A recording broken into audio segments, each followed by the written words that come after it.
The prologue to the second nun's tale. That servant and that nurse into the vices, which men do call in English idleness, portress at pleasure's gate by all advices, we should avoid and by her foe express, that is to say, by lawful busyness. We ought to live with resolute intent, lest by the fiend through sloth we should be rent. For he that with his 1,000 cords and sly continually awaits us all to trap, when he a man in idleness may spy, he easily the hidden snare will snap. Until the man has met the foul mishap, he's not aware the fiend has him in hand. We ought to work and idleness withstand, and though men never dreaded they must die, yet men see well by reason idleness is nothing more than rotten sluggardry, whereof comes never good one may possess, and see sloth hold her in a leash no less, only to sleep and eat and always drink, and to absorb all gain of others swink, and so to save us from such idleness, through which great trouble and distress have grown.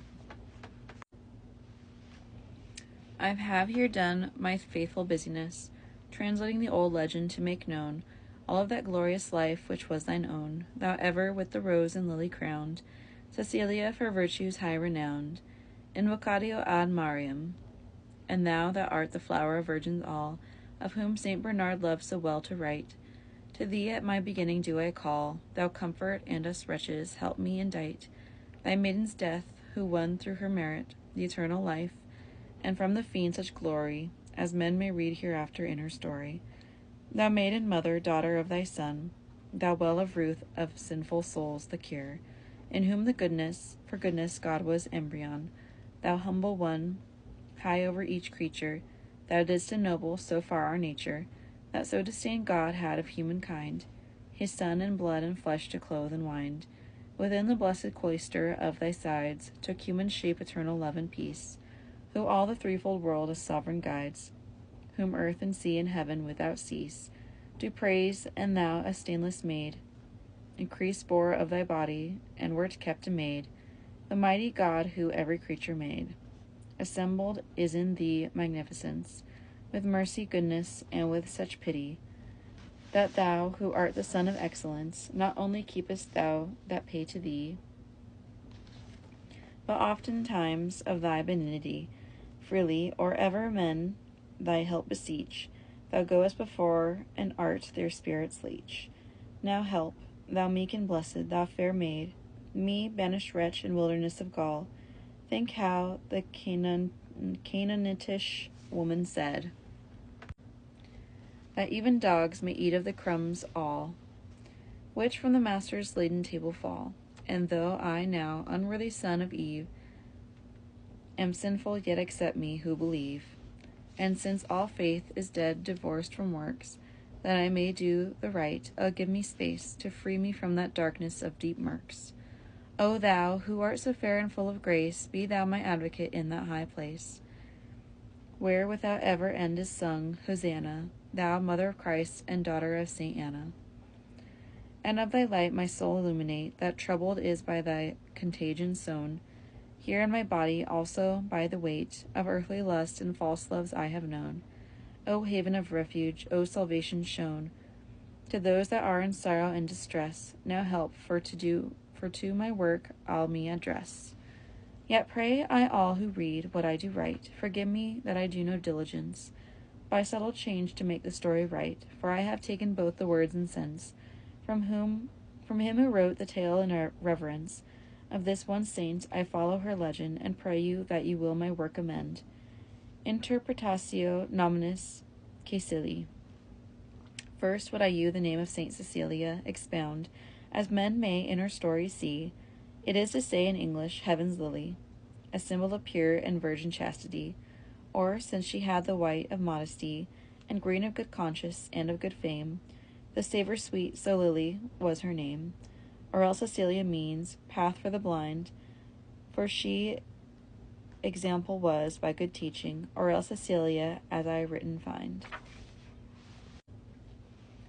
is made after a manner of joining of heaven and Leah, and in figuring, the heaven is put for thought of holiness, and Leah for enduring busyness.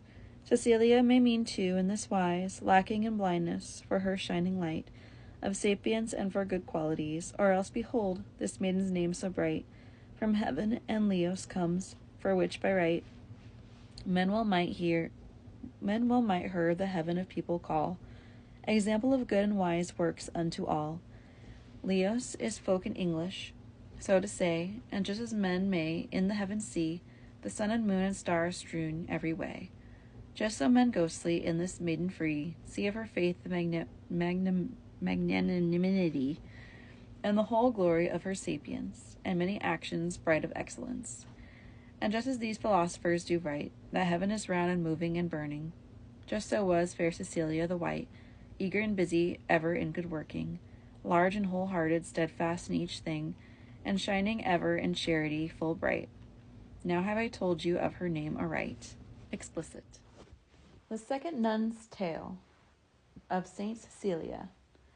This maiden bright Cecilia, her life saith, was Roman born and of noble kind, and from the cradle tutored in the faith of Christ, and bore his gospel in her mind. She never ceased, as written do I find, to pray to God and love him and to dread, beseeching him to keep her maidenhead.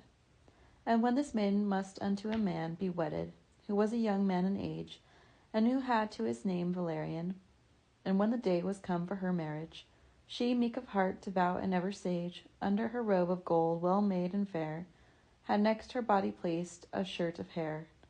And while the organ made its melody, to God alone within her heart sang she, O Lord, my soul and body guide to thee, unsoiled lest I in spirit ruined be. And for his love who died upon a tree, each second or third day she used to fast, and ever prayed till she the day was past. The night came, and to bed she must be gone with her young husband, but she had no fear. And privately to him she said anon, O sweet and well-beloved spouse so dear, there is a secret, if you will to hear, which I am fain enough to you to say, so that you swear that me you'll not betray. Valerian to her his oath did swear, that evermore, whatever thing might be, he never would betray what she said there. And so beginning straightway thus said she, I have an angel lover that loves me, and with a great love, whether I wake or sleep, he will my body ever guard and keep. And if he feels, and this is truth, she said, that you will touch or love me vulgarly, at once he'll slay and leave you with the dead. And in your days of youth thus shall you die. And if you love me cleanly, so say I, he'll love you as now me for your cleanness, and show you all his joy and his brightness. Valerian, checked thus as God would mold, replied, If I'm to trust you, let me see that angel with my eyes and him behold, and if that it a very angel be, then will I do as you have asked of me. And if you love another man forsooth, right with this sword, then will I slay you both. Cecilia replied, Right in this wise, if you so wish, that angel shall you see, so you believe in Christ and you baptize. Go forth to Via Appia, said she, that from this town is distant but miles 3, and to the poor folk who in that place dwell, say to them what I'll now proceed to tell.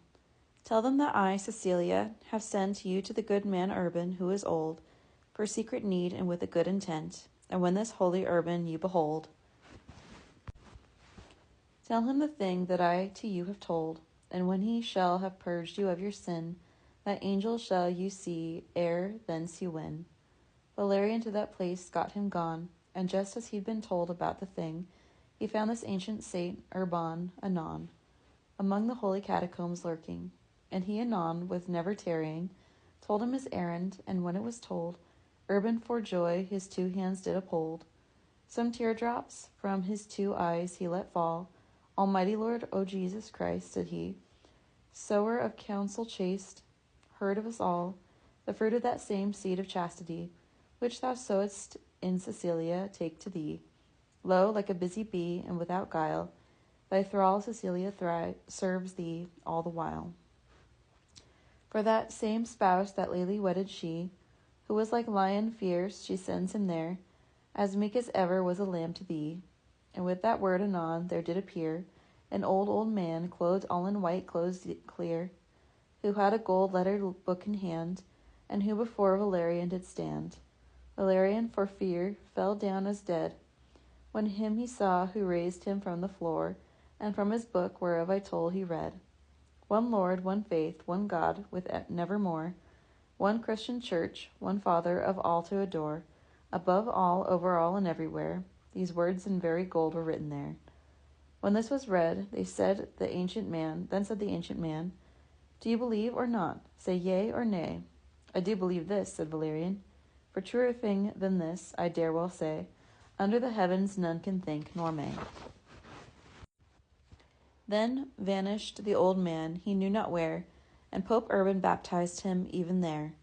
Valerian, going home, Cecilia found, in chamber wherein did an angel stand. This angel had 2 coronals woven round, of roses and lilies, in his hand. And to Cecilia, as I understand, he gave the one, and gave the other straight. Unto this said Valerian her mate. With body clean, and with unsullied thought, kept well these crowns for ever. Then, said he, to you from paradise have I them brought. Nor ever shall they fade or withered be, nor lose their perfume sweet, so you trust me. And never man shall see them with his eye, save he be chaste and hate depravity. And you, Valerian, since you so soon consented to accept the faith also, say what you will, and you shall have your boon. I have a brother, said Valerian. Oh, and in the wide world I love no man so. I pray you that my brother may have grace to know the truth as I do in this place. The angel answered, God likes your request, and both of you, with palm of martyrdom, shall come at last unto his blessed rest.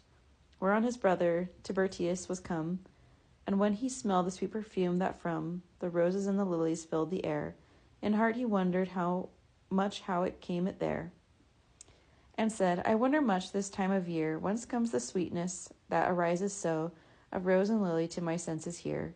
For though I held them in my 2 hands, no, the savour could in me no deeper go. The gentle scent that in my heart I find has changed me to a man of other kind. Valerian replied, 2 crowns have we, snow white and rose red, and they're bright and fair, the which your 2 eyes have no power to see. And as you smell them, brother, through my prayer, so shall you see them also, brother dear, if you but will without delay forsooth, brightly believe and know the very truth. Tiburtius answered, Say you this to me in truth, or do I dream I hear all this? In dreams, replied Valerian, then have we lived in this time, O brother mine, Uis. In truth now for the first time our life is. How know you? Asked Tiburtius. In what wise? Valerian said, You will, I now, apprise. God's angel unto me the truth has taught, which you shall see, if only you'll put by all idols and be clean, else you'll learn not. And of these crowns miraculous, say I, Saint Ambrose of the 2 does testify. In his preface, this noble doctor dear commends the story, making it all clear. The palm of martyrdom, thus to receive, the Saint Cecilia filled with God's gift. The world and even her chamber did she leave. Witness Tiburtius's and Valerian's shrift, to whom the good God sent by angel swift 2 crowns of flowers fair and sweet-smelling, and bade the angel take them as fitting. The maiden brought these men to bliss above. The world has learned what it is worth, 'tis plain, devotion to fair chastity, to love. Then did Cecilia show him and explain that every idol is a thing all vain, for they are dumb, and they are deaf also, and charged him that his idols he forego. Whoso believes not this, a beast he is, said then Tiburtius, if I shall not lie. And then she kissed his breast when she heard this, and was full glad that truth he could espy. This day I take you for my own ally, so said this blessed, lovely maiden dear, and after that said on as you shall hear. Lo, even as the love of Christ, said she, made me your brother's wife, just in that wise, I take you now my close ally to be, since you'll forego your idols and despise. Go with your brother, let them you baptize, and make you clean, so that you may behold the angel's face whereof your brother told. Tiburtius answered, saying, Brother dear, first tell me where to go, and to what man. To whom? Said he. Come forth, and with good cheer, for I will lead you unto Pope Urban. To Urban, brother mine, Valerian? Tiburtius said, And thither will you lead. I think this were a wondrous thing indeed. Surely you mean not Urban, he cried out, who's been so often ordered to be dead, and lives in corners dodging ever about, and dares not once by day to show his head.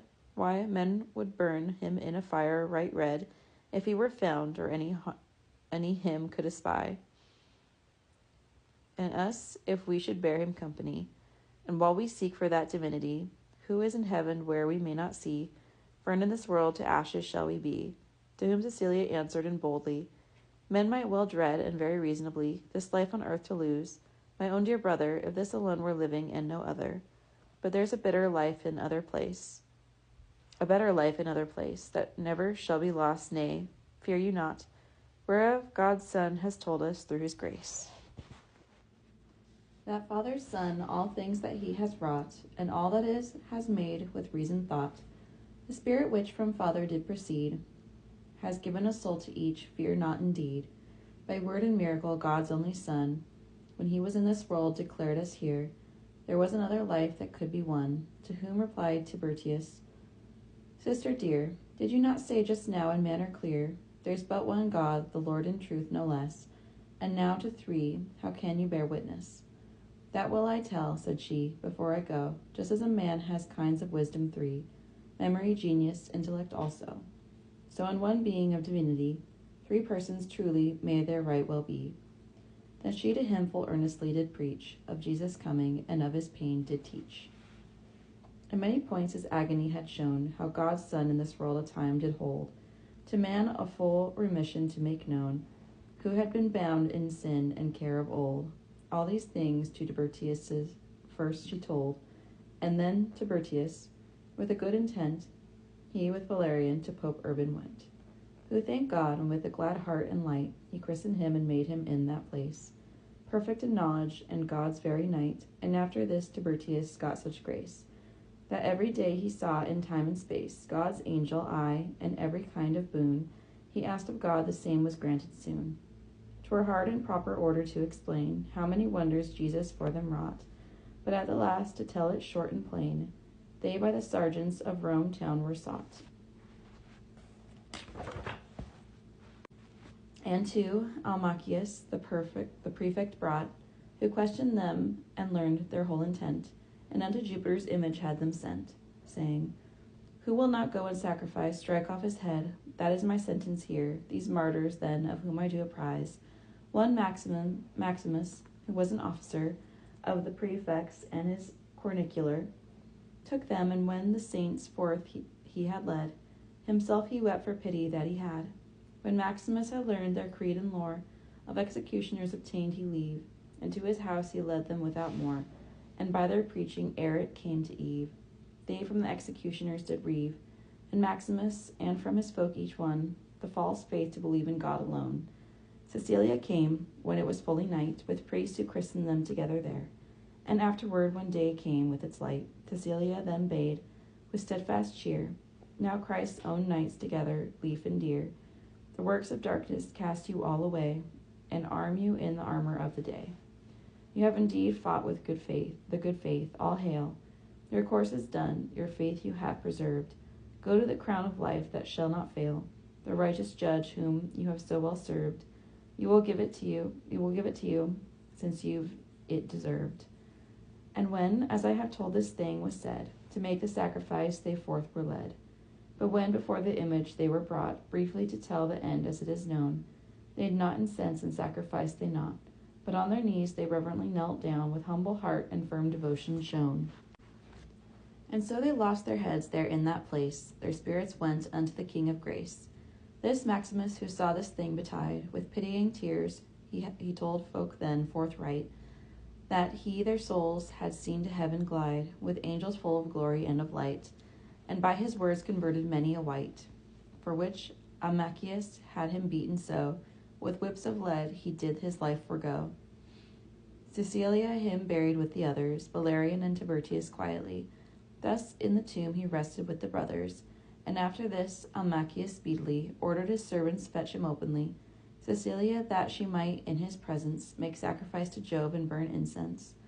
But since they were converted by her lore, they wept into a full belief they came, in what she said, and cried out more and more, O Christ, God's Son, whose substance is the same, thou art very God, and blessed be thy name, who hast so good a servant thee to serve. This with one voice we say, nor will we swerve. Almachius, who heard of this same thing, commanded that they bring her him to see. And when she came, this was his questioning. What manner of woman are you? Then asked he. I am a noble woman born, said she. I ask, said he, though to your harm and grief, of your religion and of your belief. You have begun your questions foolishly, said she. Who would two answers to include in one demand you ask me ignorantly?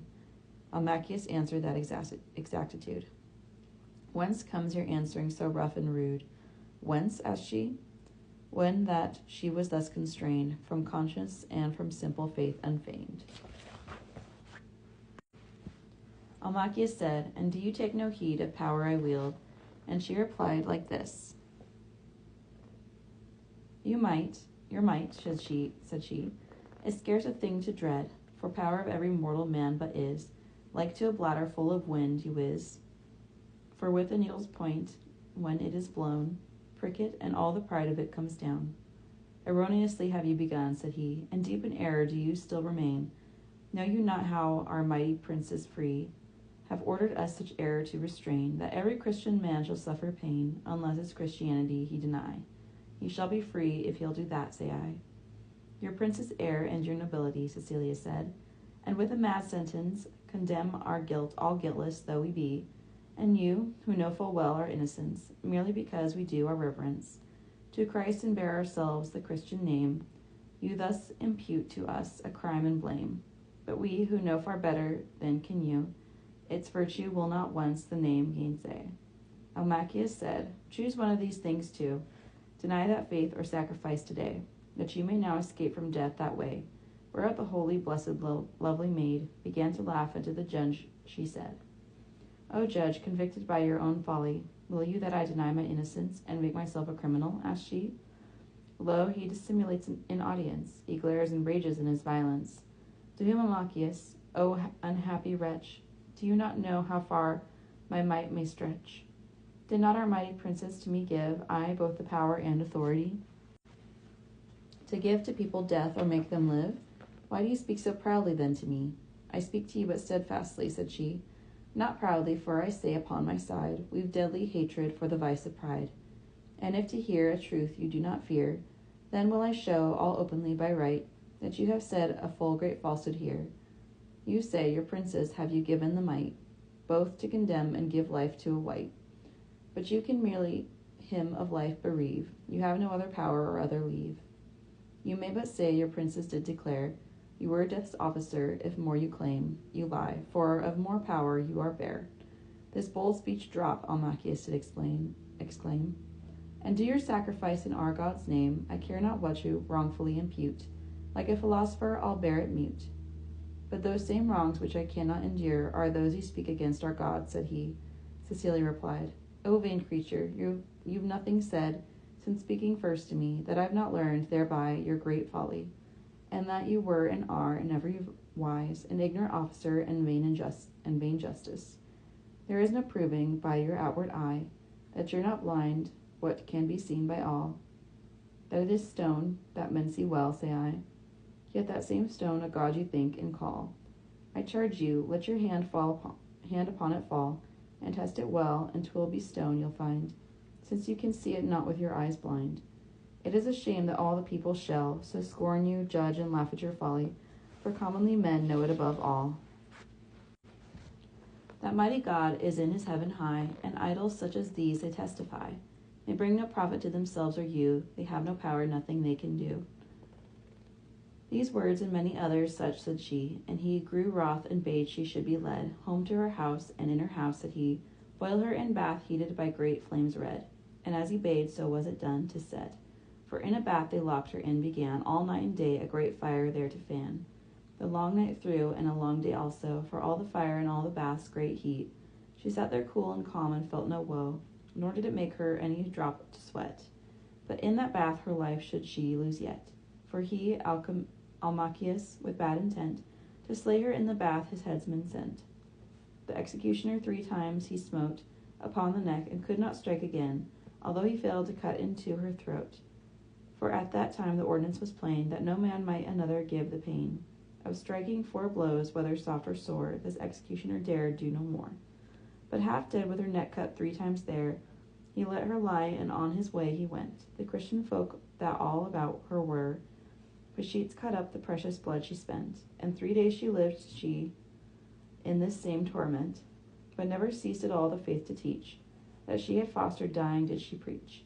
To them she gave her goods and everything, and a Pope Urban put them in the care, and said, This much I asked of heaven's King, a respite of 3 days, that you shall share with me these souls, and 2 I would prepare. Before I go my house to church, a church to make, that it be kept for ever for my sake.